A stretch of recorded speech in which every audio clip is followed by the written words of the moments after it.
işin var men bilen danışman sen bilen özüňi gynama yalanlar teňsizden bary o yeni yolum saklama taştan deyip durmalama o duyma yanma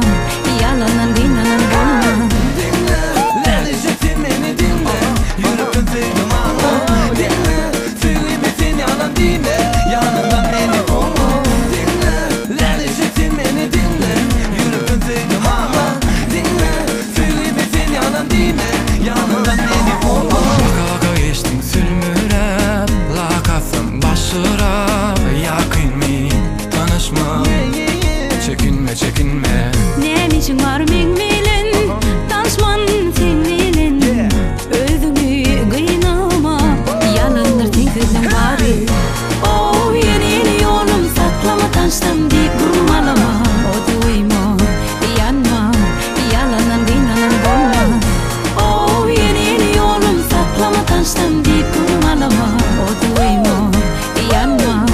yalandan gıynanan bolma yok ki elimiz ana yok sen bolma hele geçtim sülmüre sen atana bana yaradın demi tüyeme yanıma gelme tüye diyen kendin yani tüye kimsin yaradın Yalvaryan kalıbım seni yalvaryan kalıbım seni ağlama sözlüm yalan ağlama sözlüm yalan Kaka geçtin sülmürep lakasın başırap yakınmi tanışma çekinme çekinme ne işin var men bilen danışman sen bilen özüňi gynama yalanlar teňsizden bary Dinle gitme o da atma seni seyen olunu sen terk etme